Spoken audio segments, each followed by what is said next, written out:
Central Valley Business. I'm your host, Steve Walling. My guest for this segment is Weldon Shapansky. Shapansky. I got that right, Weldon? You did very well. And normally I'd reach across and shake your hands, but we're doing the, all the 6-foot stuff, and that's not a bad thing for right now.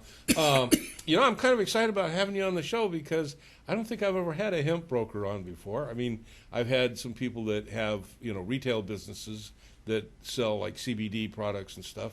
But as a hemp broker, you're a connector, if I understand it right, between the producer and everybody else. How did you get into that? Well, just because I saw a need for it. Yeah. First, some people asked me to invest in hemp and such, and that didn't work out really good. It was a bit scattered for me, and but then I started meeting people and realized there's what's called a hemp cycle. And there's about 7 different areas that are definitely different, and very few people can do all of them. So, as an example, to get seeds, you pretty much have to be a specialist in growing seeds, okay? Right. And then, and that person may not want to have acreage to plant, okay, and harvest and process and things like that. So it's quite a very interesting but complicated business. Yeah. So you got individuals that produce seeds. Yep.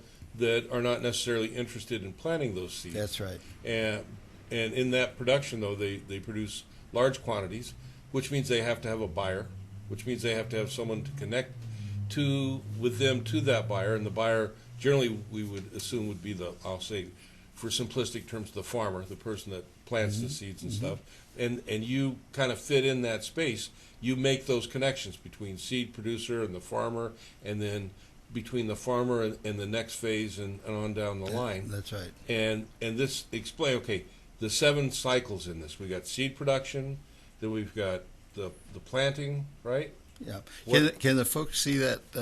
Yeah, they can. Okay. So, and I have a copy here myself here. So, basically you have seedlings, because usually the seeds are made into seedlings first in a nursery, and then they're planted in the fields. Now they've developed some seeds now that are pretty good to plant just regular, like corn would be. But usually it's done with seedlings because you can keep your varieties better. Then there's a whole planting process and being able to irrigate properly and putting your drip and strip types of things, and that's kind of a specialty too. You have the farming, which usually means you're leasing or owning land so that you can actually farm it and have tractors and such. Then there's the harvesting part of it, and that requires special harvesters. So that, and not everybody has those harvesters. And then you have a processing. Processing itself is a very complicated process to actually get the oils from the seed, or the actual crystals around the seed, to be specific. And then, of course, there's the marketing of it, and actually getting the money back for it. Now, see, in this about 2-minute segment there, I've learned a whole lot about something that I had no idea. I mean, I just thought, okay, there's a farmer, there's a processor, and a retailer, and it's not really like that. But hemp is essentially a new entity in the marketplace, isn't it? Yeah. Here in California or United States, it is.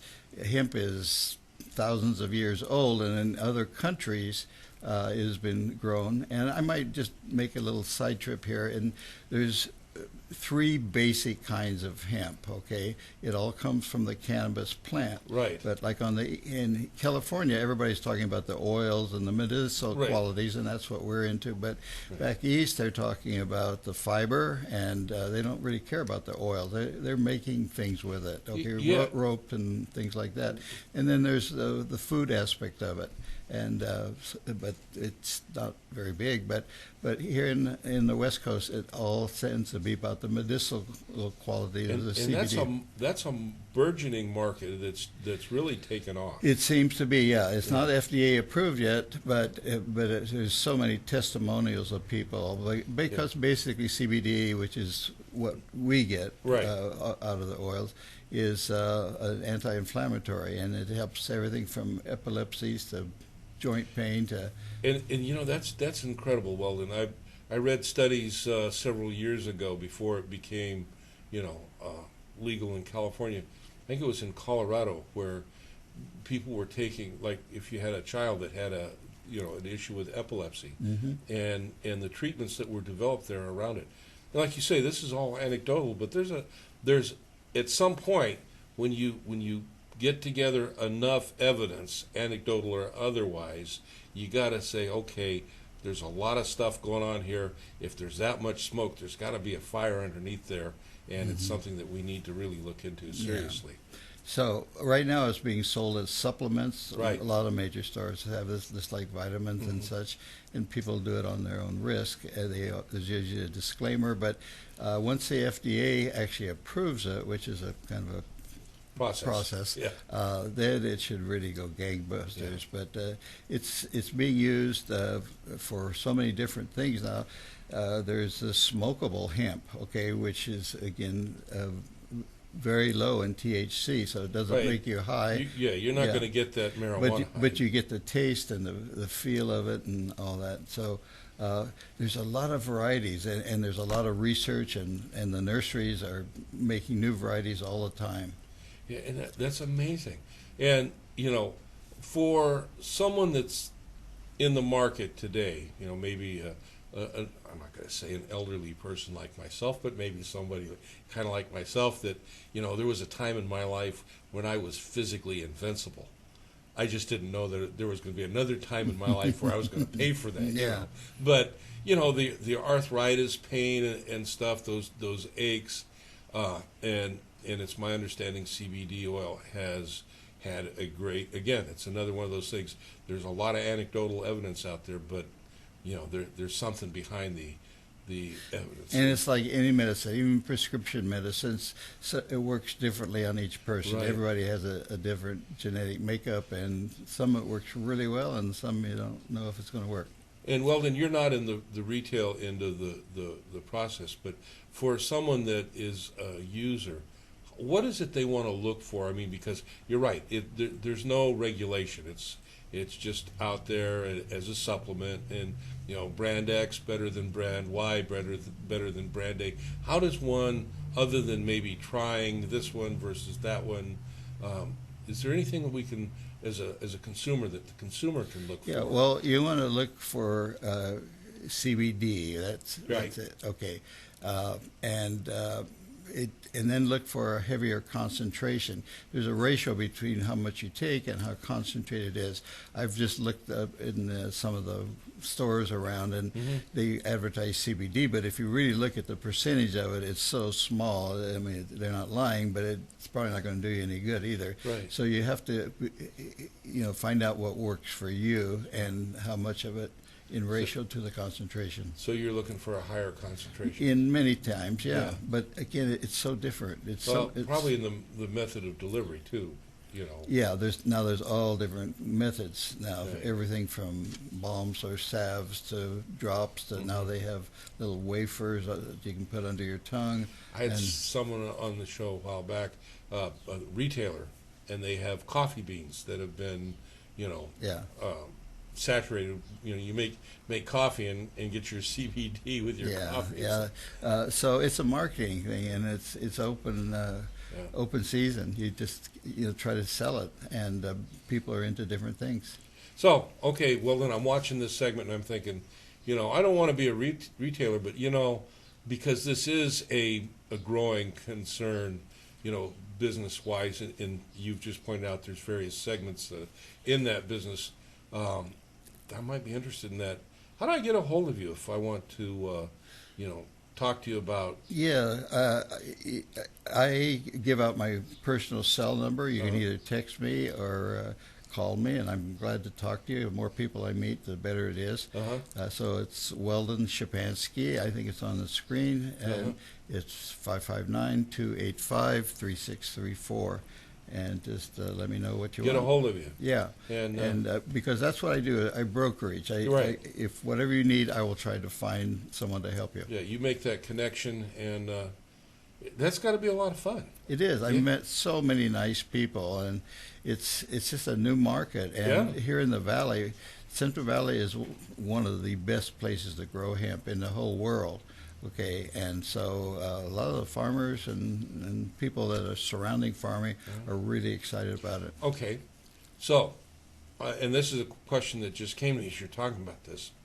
Farmers that are producing commercially, are there regulations that limit the amount of acreage, like, or number of plants? Yeah. You know, what's the limitation? Yeah, very good question, because this is very political at this time, because it's so closely related to marijuana, Right. and marijuana is typically legal, and you may know that every city and county has different regulations, Right. and states and federal, so it's very political. So you have to really look at your county first, I would say, and usually it's on the internet. You can find out what regulations. But yes, it is very regulated. There's fees you have to pay to register, and how many acres you can grow and where. And so yes, that's a good question, because that's very fundamental, and you can get in trouble if you don't do that. Yeah, well, that's kind of what I was thinking. Yeah. So if I'm interested and, you know, I give you a call, can you kind of help direct me in Sure. that? Yeah? Absolutely. So, because that'd be kind of important to know. You know? Yeah, you have to. Yeah, Okay. you have to follow the law. Right. All right. That's on the production side. Okay. I follow the law. I produce, you know, X amount that's legal for me to produce. But let's say now I am a processor. Is there any limitation on the volume that I can purchase from the farmers, per se, for my processing? Or is that kind of open to, you know, however much that I can put into my... Yeah, you know, to my knowledge, there is no limit. Okay. Because the weak link is actually how much is out there in the field being grown. Okay, Right. so to my knowledge, the processors can process as much as they have found a market for. But you know, there's only a few processors that are available. There's one on the Central Coast. There's one up around Lodi. There's a couple opening up here around Fresno, but it's very limited. Okay, it's very expensive. First of all, Okay. you need really exotic chemical analysis type of equipment in order to process. So not everybody wants to invest millions of dollars in just the processing of it. Yeah. Okay. Well, I've learned a lot, Weldon. Yeah. That's got to be an exciting, you know, second profession to get into. Yeah, I'm really liking Yeah. it. There's really nice people in it. That's one of my pleasures, is meeting nice people and trying to help them. I'm a helper myself, trying to help people in my profession, and now I can help them in another way. That's great. Yeah. Well, again, put your phone number out there one more time for Okay. someone who wants. It's Weldon Shapansky, 559-285-3634.